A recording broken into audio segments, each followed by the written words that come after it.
అందరికీ నమస్కారం. నేను మీ ఫిరోజ్. ముందుగా సక్సెస్ హిందీ ఛానల్లోకి మీ అందరికీ స్వాగతం. ఈ రోజు కొత్త టాపిక్ స్వరాజ్య కి న్యూ 10వ తరగతికి సంబంధించినటువంటి 8వ పాఠం గురించి తెలుసుకోబోతున్నాం. రచయిత విష్ణు ప్రభాకర్. పదండి పాఠం మొదలు పెడదాం. ముందుగా ఉన్ముఖీకరణ గురించి తెలుసుకుందాం. शासक का यह दायित्व होता है कि सबका बराबर ध्यान रखना चाहिए. विपत्ति की हालत में धैर्य और समयस्फूर्ति से काम लेना चाहिए. कानून और नियमों का समान रूप से अनुकरण करना चाहिए. जो शासक अधिकार में क्षमा का गुण रखता है నిస్సందేహ ఆదర్శ శాసక్ कहलाता है. ఉన్ముఖీకరణ వివరణ. అందరినీ సమానంగా చూడటం పాలకుని యొక్క కర్తవ్యం. కష్టాలు వచ్చినప్పుడు ధైర్యం మరియు సమయస్ఫూర్తితో పనిచేయాలి. చట్టాన్ని నియమాలను సమానంగా అనుసరించాలి. ఎవరైతే అధికారంలో క్షమాగుణాన్ని కలిగి ఉంటారో నిస్సందేహంగా వారి ఆదర్శవంతమైన పాలకులు. ఉన్ముఖీకరణకి సంబంధించినటువంటి ప్రశ్నలు ఈ విధంగా ఉన్నాయి. మొదటి ప్రశ్న, శాసక్ కో విపత్తికి హాలత్ మే కైసే కామ్ లేనా చాహియే. పాలకుడు ఆపదలో ఎలా వ్యవహరించాలి. సమాధానం, శాసక్ కో విపత్తికి हालत में धैर्य और समय स्फूर्ति से काम करना चाहिए. పాలకుడు ఆపదలో ధైర్యం మరియు సమయస్ఫూర్తితో పని చేయాలి. రెండో ప్రశ్న, आपकी नजर में आदर्श शासक के लक्षण क्या हो सकते हैं. మీ దృష్టిలో ఆదర్శవంతుడైన రాజు యొక్క లక్షణాలు ఏమై ఉండవచ్చు. సమాధానం, मेरी नजर में आदर्श शासक को सच्चरित, निडर, अधिकार में क्षमा, संपत्ति में निराभिमान, दयावान होना चाहिए. నా దృష్టిలో ఆదర్శవంతుడైన రాజు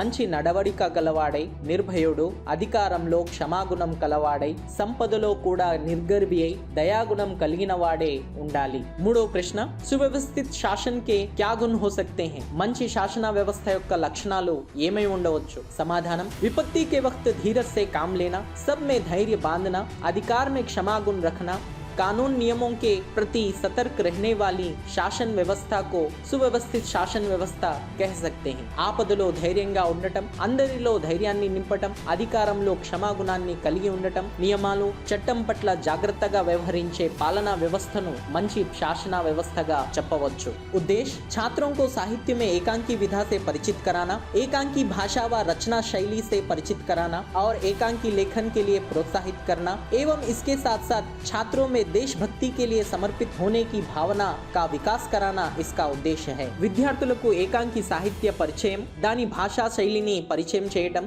ఏకాంకిలను రాయటం ప్రోత్సహించడం, దానితో పాటు విద్యార్థుల్లో దేశం పట్ల अंकिता भावाన్ని పెంపొందించడం దీని ఉద్దేశం. विधा विशेष, इस पाठ की विधा एकांकी है. एकांकी साहित्य की वह विधा है जो नाटक के समान अभिनय से संबंधित है. एकांकी का अर्थ है एक अंक वाला. यह एक अंक वाला नाटक है. ఈ పాఠం ఏకాంకి ప్రక్రియలో ఉంది. నాటకం లాగా అభినయంతో కూడిన ఏకాంకి సాహిత్యం. ఏకాంకి అంటే ఒకే అంకం కలది. ఇది కూడా ఒక అంకం కలిగిన నాటకం. लेखक परिचय, विष्णु प्रभाकर का जन्म सन 1912 में हुआ. वे आदर्श प्रिय व्यक्ति थे. उन्हें प्रेमचंद परंपरा का आदर्शोन्मुख यथार्थवादी लेखक कहा जाता था. आवारा मसीहा नामक रचना पर इन्हें सोवियत लंदन नेहरू पुरस्कार से सम्मानित किया गया है. भारत सरकार ने इन्हें पद्म भूषण सम्मान से सम्मानित किया गया है. इनका देहांत सन 2009 में हुआ. విష్ణు ప్రభాకర్ 1912లో జన్మించారు. ఆయన ఆదర్శ ప్రియుడు. వీరు ప్రేమ్చంద్ కాలం నాటి ఆదర్శోన్ముఖ యథార్థవాది అయిన రచయిత.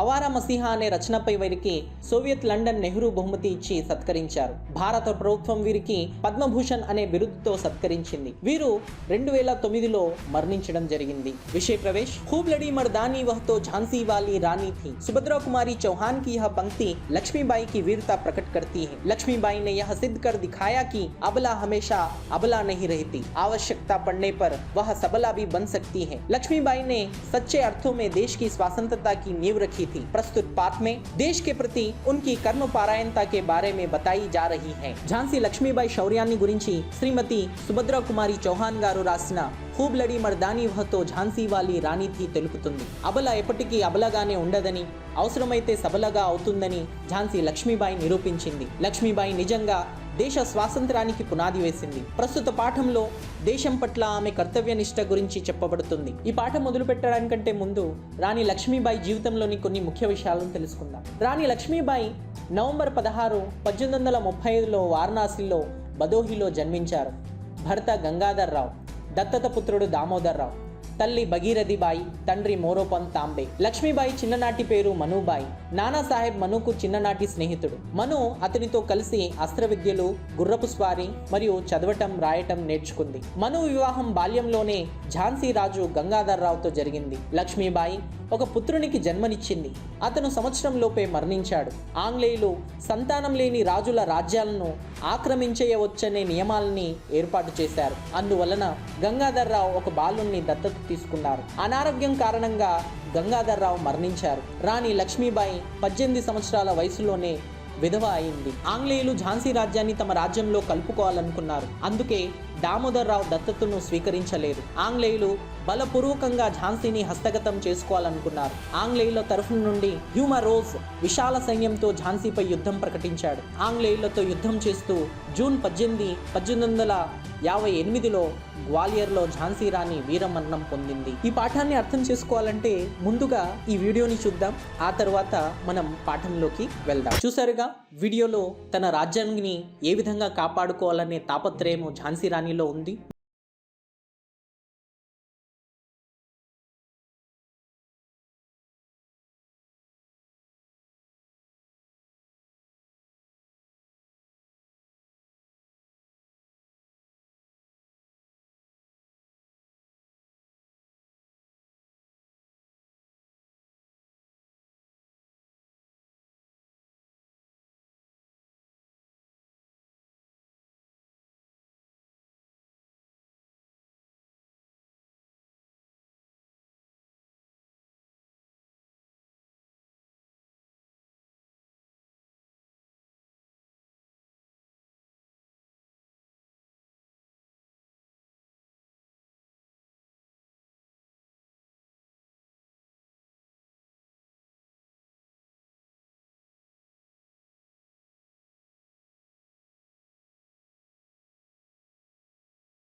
है। जिस स्वराज की नींव तुम जैसी नारियां बनने जा रही हैं, वह निश्चय ही महान होगा। मुझे इस बात की चिंता नहीं है कि वह मेरे जीवन काल में आता है या नहीं आता, लेकिन मुझे इस बात का दुख अवश्य है कि हमारे पास तात्या जैसे सेनापति हैं, फिर भी हमारी सेना में अनुशासन नहीं है। हमारे पास ग्वालियर का किला है, फिर भी हम कुछ नहीं कर पा रहे हैं। क्यों? जानती हो क्यों? जूही, जानती हूँ महारानी, हम विलासिता में डूब गए हैं। तभी मुस्कुराती हुई मुंदर वहाँ प्रवेश करती है। मुंदर, कौन कहता है कि हम विलासिता में डूब गए हैं? विलासिता में डूबे हैं राव साहब, बादा के नवाब सेनापति तात्या। जूही, सहसा, नहीं मुंदर, सेनापति नहीं। मुंदर मुस्कुराती है। ओह समझी, तुम तो उनका पक्ष लोगी ही। जूही दृढ़ स्वर में, मैं उसका पक्ष नहीं लेती, लेकिन जो तथ्य है उसको छिपाया नहीं जा सकता। सरदार तात्या राव साहब को अपने तन मन का स्वामी मानते हैं। मुंदर, और तुम उनको अपना स्वामी मानती हो? जूही, हाँ, मैं उनको अपना स्वामी मानती हूँ और और मानती रहूंगी, लेकिन उनसे भी अधिक मैं महारानी को अपना स्वामी मानती हूँ और महारानी से बढ़कर मैं अपने देश को अपना स्वामी मानती हूँ। देश के लिए अपने सरदार को भी ठुकरा सकती हूँ, ठुकरा चुकी हूँ। मुंदर सक पकाकर, जूही तू तो नाराज हो गई। मेरा यह मतलब नहीं था, मैं तो केवल इतना ही कहना चाहती थी कि जब तूने उन्हें अपना स्वामी मान लिया है तो तू उन्हें रोकती क्यों नहीं। लक्ष्मीबाई, जूही ने उन्हें रोका है मुंदर, मैं जानती हूँ। जब राव साहब के कहने पर तात्या इसे नाचने के लिए बुलाने को आए थे तो इसने उनको बुरी तरह धुतकार दिया था। जूही, हाँ रानी, मैं स्वराज के लिए नाच सकती हूँ, बार बार नाचती रहूं, परंतु विलासिता में डूबने के लिए अपनी कला को किसी के गले की फांसी नहीं बना सकती हूँ। जो मुझको ऐसा करने के लिए कहते हैं उनको मैं ठुकरा ही मान सकती हूँ। लक्ष्मीबाई दीर्घ निश्वास लेकर, ठोकर ही तो नहीं मान सकती जूही, यही दर्द हमें कचोट रहा है। अगर ठोकर मार कर हम उनकी मदहोशी दूर कर सकते हैं तो बात ही क्या थी। जूही, बाई साहेब, मैं औरों की बात नहीं जानती, मुझे आज्ञा दीजिए, मैं ठोकर मारने को तैयार हूँ। मुंदर, और मैं भी तैयार हूँ बाई साहेब, चलो हम सब चलकर उनकी नींद हराम कर दें। लक्ष्मीबाई, नहीं मुंदर नहीं, हम उनकी नींद हराम नहीं कर सकते, अब तो दुश्मन की ठोकर ही उनको उस नींद से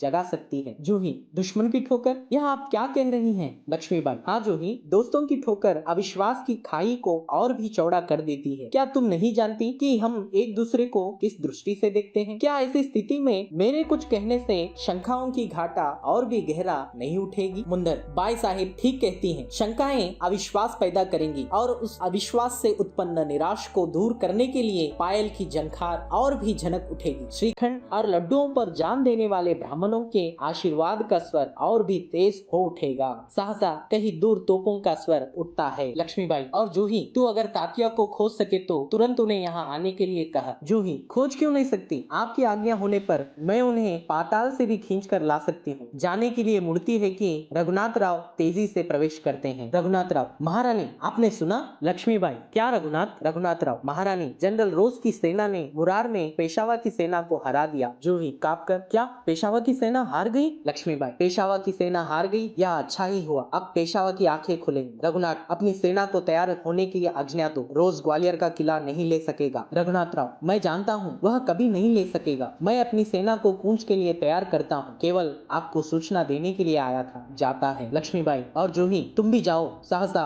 बाहर देखकर, लेकिन ठहरो, शायद सेनापति तात्या इधर ही आ रहे हैं। जूही बाहर देखकर, जी हाँ, ये तो सरदार तात्या ही है। सरदार तात्या का प्रवेश। लक्ष्मीबाई, कहिए सरदार तात्या, आज आप इधर कैसे भूल पड़े। तात्या, बाई साहेब, मैं किसी के लिए सरदार हो सकता हूँ पर आपके लिए तो सेवक ही हूँ। लक्ष्मीबाई व्यंग्य से, इतने बड़े सेनापति को इस प्रकार एक नारी के सामने झुकते लज्जित नहीं आती। खैर छोड़ो इस बात को, यह तुम्हारी विनम्रता है, लेकिन यह तोपों की आवाज कैसी आ रही है। कौन सा उत्सव मनाया जा रहा है। शायद चाटुकारों में जागीर बांटना अभी खत्म नहीं हुआ है। तात्या, बाई साहेब, आपको हमें लज्जित करने का पूरा अधिकार है, हम इसी योग्य हैं, लेकिन जो कुछ हो रहा है वह आप जानती ही हैं। लक्ष्मीबाई, शायद ब्रह्मभोज के उपलक्ष्य में तोपें चल रही हैं, श्रीखंड और लड्डुओं के लिए घी शक्कर की कमी तो नहीं पड़ी। जूही, सरकार इस बार इनको माफ कर दीजिए। तात्या व्यंग्य होकर, बाई साहेब, आप यूं कब तक फटकारती रहेंगी। लक्ष्मीबाई, तो मैं भी तैयार हूँ। तात्या, तुमसे मुझे बहुत आशाएं थी, तुम्हारे रहते यह सब क्या हो गया। जूही, सरकार ये स्वामी भक्त हैं। लक्ष्मीबाई, लेकिन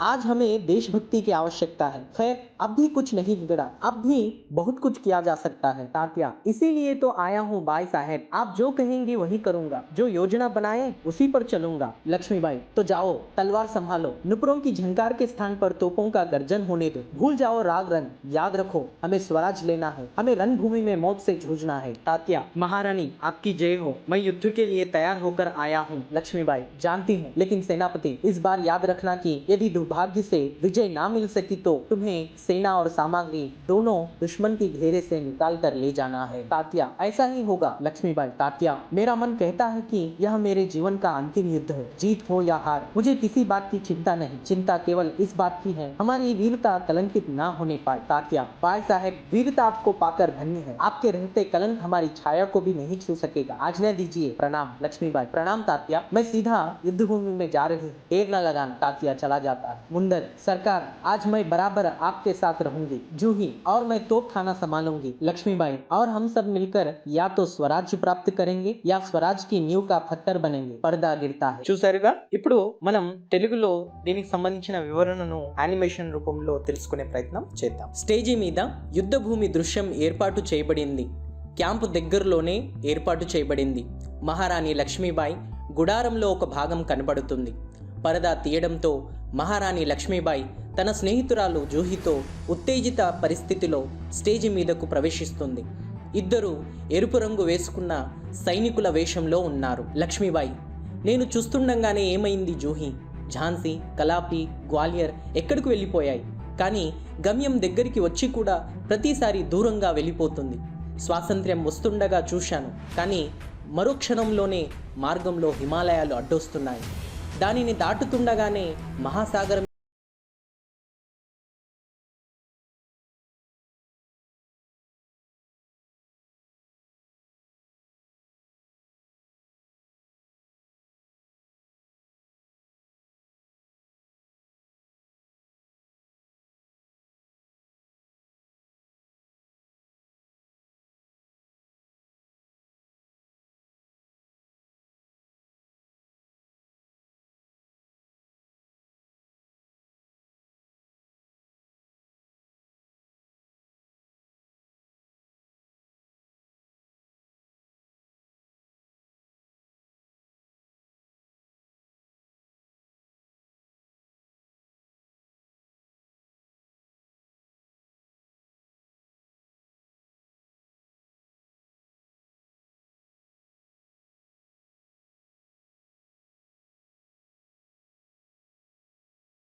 నేను అతన్ని సమర్థించడం లేదు, కానీ ఏదైతే నిజమో దాన్ని ఎప్పటికీ దాచలేం.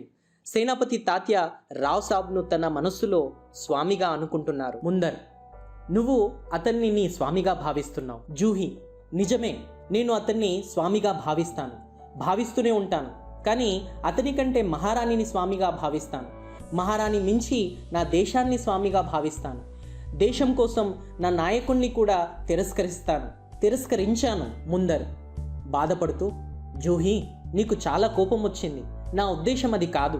నేను కేవలం నువ్వు ఆయన్ని స్వామి అని ఒప్పుకుంటున్నావు కదా, అప్పుడు నువ్వు ఆయన్ని ఆపవచ్చు కదా అని చెప్పాలనుకుంటున్నాను. లక్ష్మీబాయి, జూహీ అతన్ని ఆపింది. ముందర్, నాకు తెలుసు. రావ్ సాబ్ చెప్పగానే తాత్య ఈమెను నాట్యం చేయడానికి పిలవటానికి వచ్చాడు. కానీ ఈమె అతన్ని బాగా చెడుగా తిట్టింది. జూహీ, అవును మహారాణి, నేను స్వరాజ్యం కోసం నాట్యం చేయగలను, నాట్యం చేస్తూనే ఉన్నాను కూడా. కానీ విలాసంలో గడపడానికి నా కళని ఎవరి మెడకి ఉరితాడులా మార్చలేను. అలా చేయమని చెప్పే వాళ్ళను నేను తిరస్కరిస్తాను. లక్ష్మీబాయి దీర్ఘ శ్వాస తీసుకొని, తిరస్కరించడం అయితే చేయలేవు జూహీ. ఈ బాధే మమ్మల్ని బాధ పెడుతుంది. ఒకవేళ మనం తిరస్కరించి తాత్య మత్తును దూరం చేయగలిగితే ఇంకా బాధేముంది? జూహీ: బాయ్ సాహెబ్ గారు, నాకు ఇతరుల విషయం తెలియదు. నాకు ఆజ్ఞ ఇవ్వండి. నేను దెబ్బ తీయడానికి సిద్ధంగా ఉన్నాను. ముందర్: నేను కూడా సిద్ధంగా ఉన్నాను బాయ్ సాహెబ్ గారు. పదండి, మనమందరం వెళ్ళి వారి నిద్రను దూరం చేద్దాం. లక్ష్మీబాయి: కాదు ముందర్, కాదు. మనం వారి నిద్రను దూరం చేయలేం. శత్రువుల దెబ్బతోనే వారు నిద్ర నుండి మేలుకుంటారు. జూహీ: శత్రువుల దెబ్బలా? మీరు ఏమంటున్నారు? లక్ష్మీబాయి: అవును జూహీ, శత్రువుల దెబ్బ అవిశ్వాసాన్ని ఇంకా పెంచుతుంది. నీకు తెలియదా, మనం ఒకరినొకరం ఏ దృష్టితో చూసుకుంటామో? అలాంటి స్థితిలో నేను చెప్పడం వల్ల అనుమానాలు ఇంకా పెరగవా? ముందర్: బాయ్ సాహెబ్ గారు నిజం చెప్తున్నారు. అనుమానాలు అవిశ్వాసాన్ని కలిగేలా చేస్తాయి. మరి అవిశ్వాసంతో ఉత్పన్నమైన నిరాశను దూరం చేయటానికి గజ్జల సవ్వడి ఇంకా పెరుగుతుంది. పాయసం మరియు లడ్డూలంటే ప్రాణమిచ్చే బ్రాహ్మణుల ఆశీర్వాద స్వరం ఇంకా పెరుగుతుంది. అకస్మాత్తుగా దూరం నుండి తుపాకీల శబ్దం వినిపిస్తుంది. లక్ష్మీబాయి: జూహీ, ఒకవేళ నీకు తాత్య కనపడితే వెంటనే ఇక్కడికి రమ్మను. జూహీ: ఎందుకు వెతకలేను? మీ ఆజ్ఞ ఉంటే నేను ఆయన్ని పాతాళం నుండైనా లాక్కుని రాగలను. వెళ్ళడానికి తిరుగుతుండగా అంతలో రఘునాథరావు వేగంగా ప్రవేశిస్తాడు. రఘునాథరావు: మహారాణి, మీరు విన్నారా? లక్ష్మీబాయి: ఏంటి రఘునాథ్? రఘునాథరావు: మహారాణి, జనరల్ రోజ్ సైన్యం మురార్లో పీష్వా సైన్యాన్ని ఓడించింది. జూహీ వణుకుతూ: ఏంటి, పీష్వా సైన్యం ఓడిపోయిందా? లక్ష్మీబాయి: పీష్వా సైన్యం ఓడిపోయిందా? ఇది మంచే జరిగింది. ఇప్పుడు పీష్వాకు జ్ఞానోదయం అవుతుంది. రఘునాథ్, మన సైన్యాన్ని తయారవమని ఆజ్ఞాపించు. రోజ్ గ్వాలియర్ కోటను తీసుకోలేడు. రఘునాథరావు: నాకు తెలుసు, అతను ఎప్పటికీ తీసుకోలేడు. నేను ఇప్పుడే సైన్యాన్ని నడిపిస్తాను. కేవలం మీకు తెలియచేయడానికి వచ్చాను. వెళ్తాడు. లక్ష్మీబాయి: జూహీ, నువ్వు కూడా వెళ్ళు. హఠాత్తుగా బయటకు చూసి: కానీ ఆగు, బహుశా సేనాపతి తాత్య ఇటువైపే వస్తున్నారు. జూహీ బయటకు చూసి: అవును, వారు సేనాపతి తాత్యానే. సేనాపతి తాత్య ప్రవేశిస్తాడు. లక్ష్మీబాయి: చెప్పండి సేనాపతి తాత్య, ఈరోజు ఇటు దారి తప్పి వచ్చినట్లున్నారు. తాత్య: బాయ్ సాహెబ్ గారు, నేను ఎవరికైనాను సేనాపతినే, కానీ మీకు మాత్రం సేవకుడను. లక్ష్మీబాయి వ్యంగ్యంగా: ఇంత పెద్ద సేనాపతి అయిన మీరు ఈ విధంగా ఒక స్త్రీ ముందు వంగి ఉండటానికి సిగ్గుపడటం లేదా? సరే, ఈ విషయం వదిలేయండి. ఇది మీ వినయం. కానీ ఈ తుపాకీల ధ్వని ఎలా వినిపిస్తుంది? ఏ ఉత్సవాన్ని జరుపుకుంటున్నారు? ఒకవేళ పొగడే వారికి భూమిని పంచడం ఇంకా ముగియలేదా? తాత్య: బాయ్ సాహెబ్ గారు, మీకు మమ్మల్ని అవమానించే పూర్తి అధికారం ఉంది. మేము అందుకు అర్హులం. కానీ ఏమి జరుగుతుందో అంతా మీకు తెలుసు. లక్ష్మీబాయి: బహుశా బ్రాహ్మణ భోజన వేడుకల్లో ఈ తుపాకీలు పేల్చబడుతున్నాయి. పాయసంలో కానీ లడ్డూల్లో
క్వాల్పి, గ్వాలియర్ దూరం అవ్వడం చూసి లక్ష్మీబాయి వ్యాకులత పడింది. స్వరాజ్యం సాధించడం కోసం స్వాతంత్ర పోరాటానికి నాంది పలికింది. తరువాత స్వయంగా తానే యుద్ధం చేస్తానని చెప్పింది. తాత్య, జూహి, ముందర్ అందరూ కలిసి స్వరాజ్యం కోసం లక్ష్మీబాయితో కలిసి ముందుకు నడిచారు. నీతి: దేశం కోసం అవసరమైతే మనస, వాచ, ధనాన్ని లేదా ప్రాణాలని సమర్పించాలని ప్రేరణ లభిస్తుంది. విలాసాలను మరచి యుద్ధ భూమిలో స్వాతంత్రం కోసం మృత్యువును ఎదురిద్దామని బయలుదేరినటువంటి ఝాన్సీ లక్ష్మీబాయి బ్రిటిష్ వారితో ఏ విధంగా పోరాడింది, చివరకు ఏ విధంగా వీర మరణాన్ని పొందింది అనే విషయానికి సంబంధించిన వీడియోని మనం ఇప్పుడు చూద్దాం. మీ అందరికీ నచ్చిందని ఆశిస్తున్నాను. మరొక కొత్త ఎపిసోడ్తో మీ ముందు రావడానికి ప్రయత్నిస్తాను. అంతవరకు సెలవు. జై హింద్.